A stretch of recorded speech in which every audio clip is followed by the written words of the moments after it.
स्वागत. आज आपण एका अशा विषयावर बोलणार आहोत, जो आपल्यापैकी प्रत्येकाच्या खिशावर थेट परिणाम करतो. पण त्याची कारणं म्हणजे ती आपल्याला बऱ्याचदा कळत नाहीत. तो विषय आहे अमेरिकन डॉलरच्या समोर भारतीय रुपयाची होणारी घसरण. आपण सतत ऐकतो की रुपया 80 झाला, 82 झाला, 83 झाला.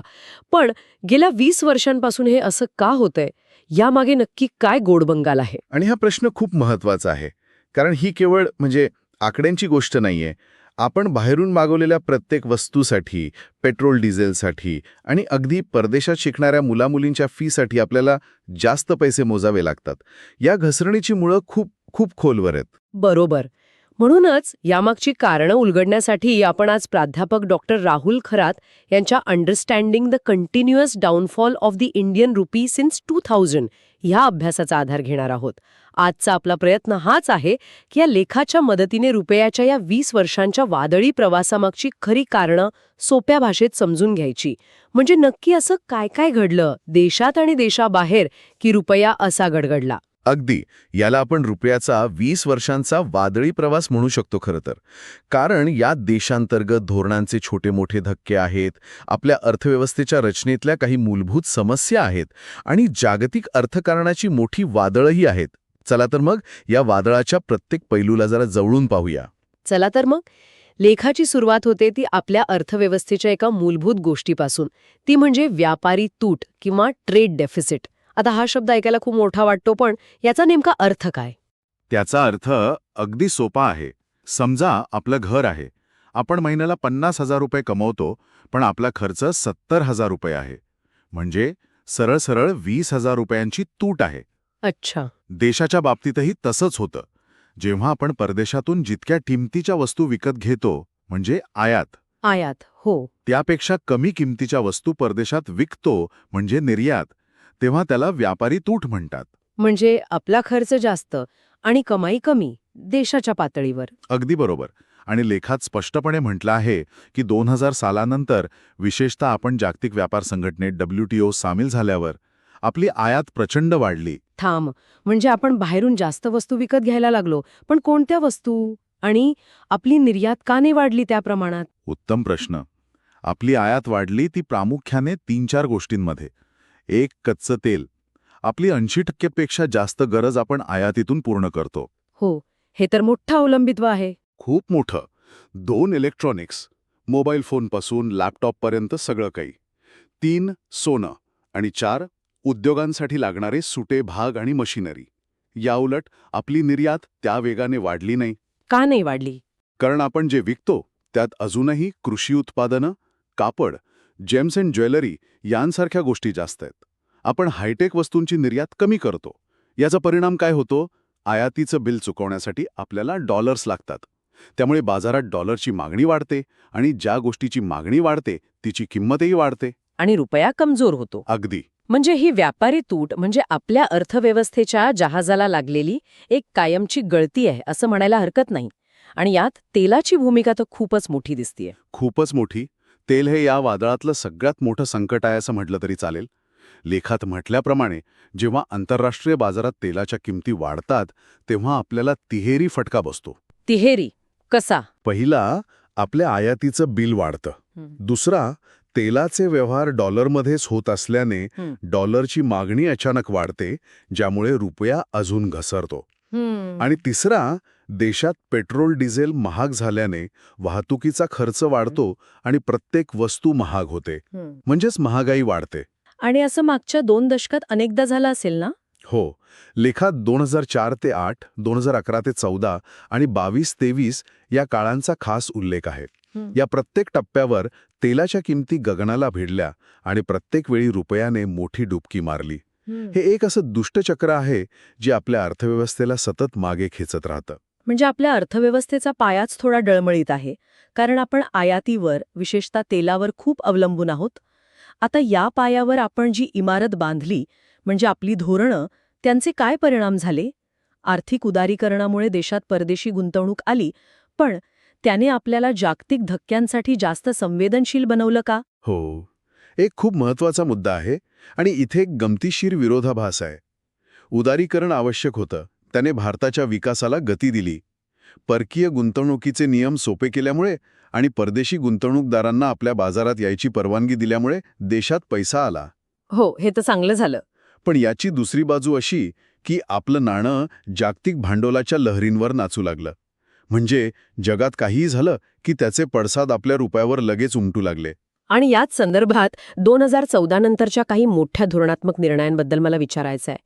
नोटबंदी, जीएसटी, बँकांमधलं बुडीत कर्जाचं संकट. या निर्णयांचा उद्देश तर अर्थव्यवस्थेला मजबूत करण्याचा होता ना. मग लेखात असं का म्हटलं आहे की यामुळे रुपयावर दबाव वाढला? हे जरा म्हणजे उलटं नाही वाटत का? बरोबर, हा गोंधळ अनेकांच्या मनात येतो. याचं उत्तर लाँग टर्म विरुद्ध शॉर्ट टर्म या संघर्षात आहे. लेखात हेच सांगितलं आहे की हे निर्णय भविष्याच्या दृष्टीने भलेही फायद्याचे असतील, पण त्यांचा तात्काळ परिणाम अर्थव्यवस्थेच्या चाकांना ब्रेक लावण्यासारखा झाला. उदाहरणार्थ, नोटबंदीमुळे असंघटित क्षेत्राला, जिथे सगळे व्यवहार रोखीने होतात, तिथे प्रचंड मोठा धक्का बसला. अच्छा. जीएसटी ही एक चांगली कर प्रणाली आहे, यात वाद नाही, पण ती लागू झाल्यावर छोट्या मोठ्या उद्योजकांना ती समजून घ्यायला, त्याचं पालन करायला वेळ लागला. सुरुवातीला एक गोंधळ उडाला. आणि बँकांच्या बुडीत कर्जाच्या संकटाचं काय? 2014 ते 2018 या काळात बँकांमध्ये एनपीए किंवा बुडीत कर्जाचं प्रमाण खूप वाढलं होतं. जेव्हा बँका संकटात असतात तेव्हा त्या नवीन कर्ज द्यायला घाबरतात. यामुळे गुंतवणुकीचं वातावरण खराब होतं आणि परदेशी गुंतवणूकदारही आपला पैसा लावताना विचार करतात. या सगळ्याचा एकत्रित परिणाम म्हणून अर्थव्यवस्थेचा वेग मंदावला आणि त्याचा अप्रत्यक्ष दबाव रुपयावर आला. म्हणजे चांगल्या हेतूने केलेल्या सुधारणांचाही सुरुवातीला एक अनपेक्षित परिणाम झाला. हो, पण इथे लेख एक महत्वाची गोष्ट अधोरेखित करतो की याला कोणतेही एक सरकार जबाबदार नाही. अच्छा. 2000 सालानंतर आलेल्या प्रत्येक सरकारला वाढता सामाजिक खर्च, सबसिडी आणि पायाभूत सुविधांवरचा खर्च यामुळे वित्तीय तुटीचा सामना करावा लागला आहे. वित्तीय तूट म्हणजे सरकारची कमाई कमी आणि खर्च जास्त. जेव्हा सरकारचं खूप कर्ज काढतं तेव्हा गुंतवणूकदारांचा विश्वास थोडा कमी होतो आणि त्याचा परिणाम चलनावर होतो. म्हणजे देशांतर्गत कारणं आणि धोरणं ही या वादळातले छोटे मोठे धक्के आहेत. पण आता त्या मोठ्या जागतिक वादळांबद्दल बोलूया. असं वाटतं की आपण एका छोट्या होडीत बसलो आहोत आणि समुद्रात मोठी लाट आली की आपली होडी हेलकावे खाते. अमेरिकन डॉलरची ताकद हे यातले एक मोठं कारण आहे का? नक्कीच. ही गोष्ट समजून घेतली नाही तर आपल्याला हे कोडं कधीच सुटणार नाही. डॉलर हे फक्त अमेरिकेचं चलन नाही, ते जगाचं सेफ हेवन चलन आहे. सेफ हेवन म्हणजे सुरक्षित आश्रयस्थान. अगदी. म्हणजे जगात जेव्हा जेव्हा काही संकट येतं तेव्हा गुंतवणूकदार आपला पैसा सोनं किंवा डॉलरमध्ये गुंतवतात. त्यामुळे डॉलरची मागणी वाढते. आणि दुसरी महत्वाची गोष्ट म्हणजे अमेरिकेची मध्यवर्ती बँक फेडरल रिझर्व्ह. त्यांच्या व्याजदरांबद्दल आपण सतत ऐकतो. त्याचा आणि आपल्या रुपयाचा नेमका काय संबंध? याचा थेट संबंध आहे.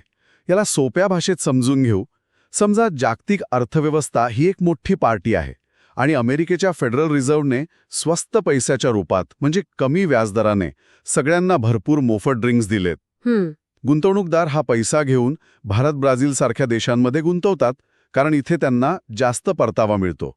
पण जेव्हा अमेरिकेची अर्थव्यवस्था मजबूत होते आणि फेडरल रिझर्व्ह फक्त इशारा देतं की आता आम्ही ही पार्टी संपवणार आहोत आणि व्याजदर वाढवणार आहोत, तेव्हा सगळे गुंतवणूकदार घाबरतात. आणि मग ते काय करतात? ते भारतातून, ब्राझीलमधून आपला पैसा काढून घेतात आणि परत अमेरिकेत डॉलरमध्ये गुंतवतात, कारण तिथे आता जास्त आणि सुरक्षित परतावा मिळणार असतो. यालाच कॅपिटल फ्लाइट म्हणतात का? अगदी, यालाच कॅपिटल फ्लाइट म्हणतात.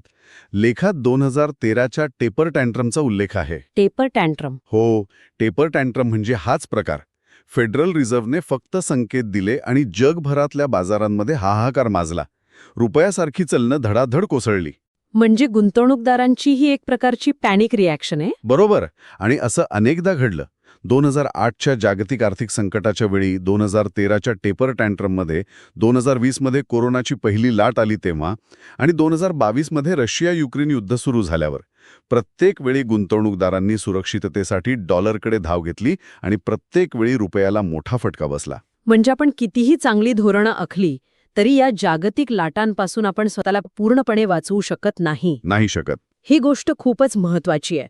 म्हणजे रुपयाची घसरण आधीपासूनच सुरू होती, पण लेखात म्हटल्याप्रमाणे 2014 नंतर या घसरणीचा वेग खूप वाढला.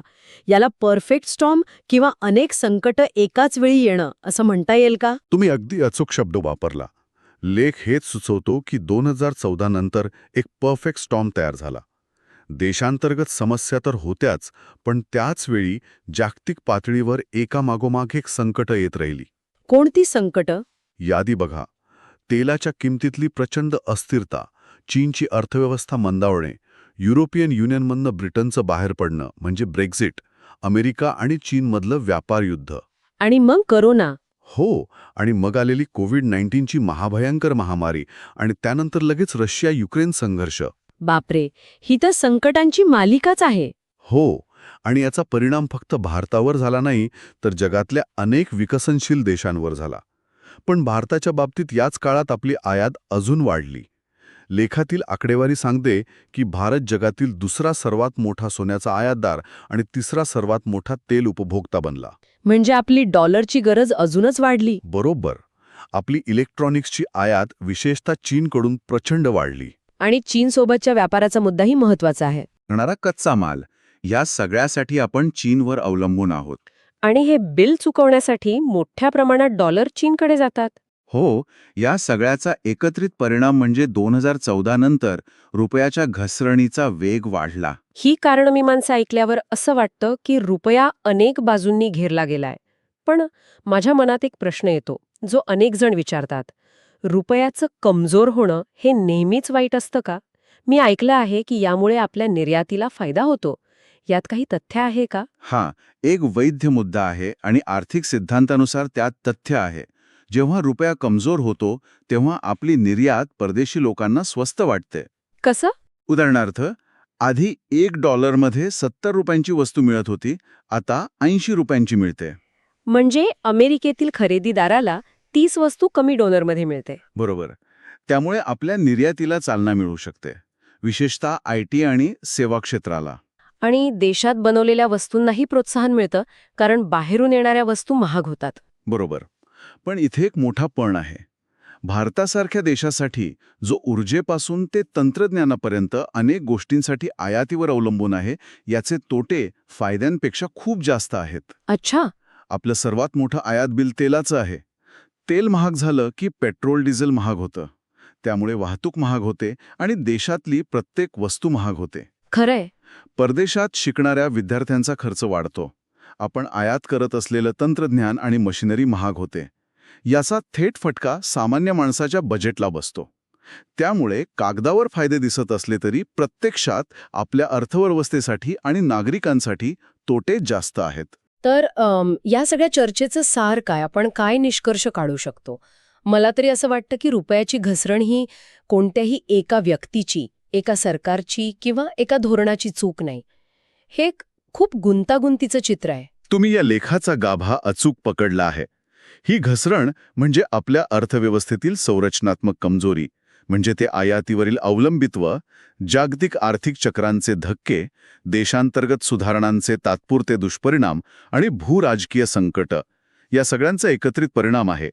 हे एका मोठ्या वादळासारखं आहे, जिथे वारा अनेक दिशांनी वाहत आहे आणि आपली होडी मध्ये अडकलीये. याचा अर्थ यावरचे उपायही सोपे आणि तात्काळ नाहीत. रुपयाला स्थिर करायचं असेल तर उत्पादन क्षेत्र म्हणजे मॅन्युफॅक्चरिंग वाढवणं, निर्यात वाढवणं, तेलावरील अवलंबित्व कमी करण्यासाठी इलेक्ट्रिक वाहनं आणि अपारंपरिक ऊर्जेकडे वळणं आणि सरकारी खर्चाला शिस्त लावणं, यांसारख्या दूरगामी उपायांची गरज आहे. अगदी. आणि जाता जाता ऐकणाऱ्यांसाठी एक विचार करण्यासारखा मुद्दा, जो या लेखाच्या शेवटी खूप प्रभावीपणे मांडला आहे. हा लेख आपल्याला आठवण करून देतो की मजबूत चलन हे केवळ राजकीय भाषणांमधून किंवा दाव्यांमधून निर्माण होत नाही. ते देशाची आर्थिक ताकद, तंत्रज्ञानातील प्रगती, नाविन्यपूर्णता आणि जगाचा तुमच्यावरील विश्वास यातून निर्माण होतं. रुपयाचा हा 20 वर्षांचा प्रवास म्हणजे केवळ एका चलनाची कहाणी नाही, तर जागतिक पटलावर एक मोठी आर्थिक शक्ती बनण्यासाठी भारताच्या सुरू असलेल्या संघर्षाचं आणि आकांक्षांचं ते एक प्रतिबिंब आहे.